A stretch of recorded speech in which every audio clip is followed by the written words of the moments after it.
जम्मू कश्मीर के डोडा में भारतीय सेना और आतंकियों के बीच मुठभेड़ जारी है। डोडा के घने जंगलों में कई आतंकियों के छिपे होने की खबर है, जिसके बाद सुरक्षा बल के जवान जंगल का चप्पा चप्पा छान रहे हैं और जिस जगह पर आतंकी छिपे हुए हैं उस पूरे इलाके को सुरक्षा बल के जवानों ने चारों तरफ से घेर रखा है और यहाँ से आतंकियों का बचकर भाग निकलना नामुमकिन है। इन्हीं इलाकों में बताया जा रहा है कि करीबन 50 आतंकी एक्टिव हैं। उन्हें ढेर करने के लिए तेजी से जो ऑपरेशन है वो जारी है।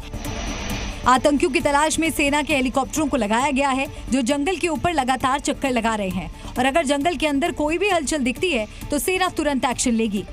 वहीं सीसीटीवी कैमरों के जरिए भी आतंकियों के मूवमेंट का पता लगाने की कोशिश की जा रही है।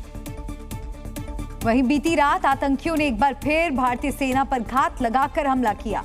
आतंकियों ने भारतीय सेना को बड़ा नुकसान पहुंचाने की साजिश रची और इस बार आतंकियों ने यह हमला डोडा के कश्तीगढ़ इलाके में किया। भारतीय सेना के जवान कश्तीगढ़ इलाके के एक स्कूल में आराम फरमा रहे थे। इसी दौरान आतंकी आए और आतंकियों ने स्कूल के अंदर ग्रेनेड से हमला कर दिया। जब तक भारतीय सेना के जवान नींद से जागे और उन्होंने अपने हथियार उठाकर पोजीशन संभाली, आतंकी भाग खड़े हुए। अचानक हुए इस आतंकी हमले में सेना के 2 जवान घायल हो गए, जिसके बाद घायल जवानों को तुरंत डोडा के ही अस्पताल में भर्ती कराया गया। आज भी उनके साथ हमारा कांटेक्ट हुआ है।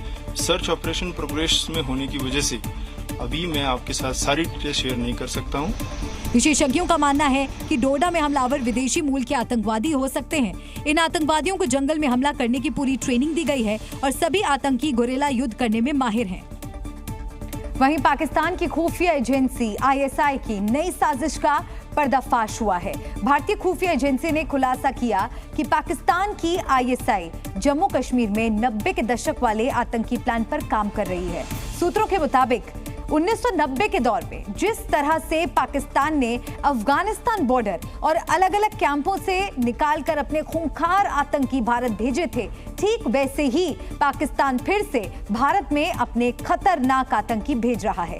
ये आतंकी कश्मीरी आतंकियों के मुकाबले ज्यादा ट्रेंड हैं। इन्हें लड़ाई का ज्यादा अनुभव है और पाकिस्तानी सेना इन्हें ट्रेनिंग दे रही है। घुसपैठ करने वाले आतंकी फिदायीन हैं, इसलिए सेना पर बड़े हमले कर रहे हैं। पाकिस्तान का मकसद ऐसे आतंकियों को भेजकर बड़े पैमाने पर हिंसा और दहशत फैलाने की है। कश्मीर में युवाओं का अब आतंकी गतिविधियों से रुझान खत्म हो रहा है, इसीलिए इन आतंकियों के जरिए ISI आतंक को जिंदा रखने की कोशिश में है। एक पॉइंट ये बहुत कम लोग समझ रहे हैं, लेकिन सच्चाई ये है, पाकिस्तान ने हमेशा कश्मीर में टेररिज्म इसलिए करवाया क्योंकि जो वहाँ गिलगित और बल्तिस्तान और even POK they want to join India. वो कहते हैं कि हमें एक साजिश के तहत 1947 में छोड़ा गया, otherwise we would have come as a joint entity. जो कि अकॉर्ड जो हुआ 26 अक्टूबर 1947 में, उस अकॉर्ड में मैप में गिलगित भी है, बल्तिस्तान भी है और POK। बढ़ते आगे। हालांकि अगर बात सेना की करें तो सेना ने भी अपनी तैयारियां पुख्ता कर ली हैं। उन ठिकानों पर जवानों की तैनाती बढ़ा दी गई है जिन रास्तों से 1990 के समय आतंकी बॉर्डर पार करके भारत में घुसा करते थे। और सूत्रों के मुताबिक पाकिस्तान की इस नापाक साजिश का खुलासा होते ही हजारों भारतीय सैनिक पहाड़ी इलाकों में तैनात कर दिए गए। खासतौर पर अगर डोडा की बात करें तो बताया जा रहा है कि छत्रगाला से लेकर जो पूरा इलाका है पहाड़ी तक का, चाहे वो देसा की बात करें या कास्तीगढ़ इलाके की बात करें, पूरे इलाके में करीबन 80 किलोमीटर के दायरे में पूरे पहाड़ी इलाकों में जो सेना की तैनाती है वो कर दी गई है। बताया जा रहा है कि इसी पूरे इलाके में करीब 25 से 30 आतंकी एक्टिव हैं। इसके अलावा कठुआ और उधमपुर में भी सेना की कई नई पोस्ट बनाई गई है। सेना की जो स्थायी पोस्ट हैं वो यहाँ पर बनाई गई हैं।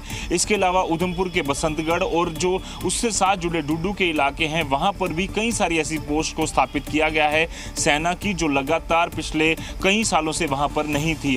कश्मीर को छोड़कर जम्मू में बढ़ती आतंकी गतिविधियाँ चिंता की बात है, लेकिन सेना अब बड़े पैमाने पर ऑपरेशन चला रही है। छत्तीसगढ़ के बीजापुर में भी नक्सली हमला हुआ। नक्सलियों ने जंगल में IED लगातार सुरक्षा बलों को निशाना बनाया, जिसमें 2 जवान शहीद हो गए जबकि 4 जवान घायल हो गए। और शहीद जवानों की पहचान रायपुर के रहने वाले STF के प्रधान आरक्षक भरतलाल साहू और नारायणपुर के रहने वाले आरक्षक सतेज सिंह के रूप में हुई। जबकि घायल जवानों में पुरुषोत्तम नाग, कोमल यादव, सियाराम सोरी और संजय कुमार शामिल हैं। जिला पुलिस के मुताबिक सुरक्षा कर्मी जिले में नक्सल विरोधी अभियान का हिस्सा थे और तलाशी अभियान से लौट रहे थे, तभी ये घटना हुई। जिस पर वापसी के वक्त में आईडी ब्लास्ट पर जिसमें 2 जवान शहीद हो गए। घायल जवानों को इलाज के लिए बीजापुर जिला अस्पताल में भर्ती कराया गया है। वहीं इस हमले में शामिल नक्सलियों के खात्मे के लिए अतिरिक्त फोर्स भेजी गई है। हाल ही में बुधवार को सुरक्षा बलों ने महाराष्ट्र छत्तीसगढ़ सीमा पर बड़ा ऑपरेशन चलाकर 12 नक्सलियों को ढेर कर दिया था।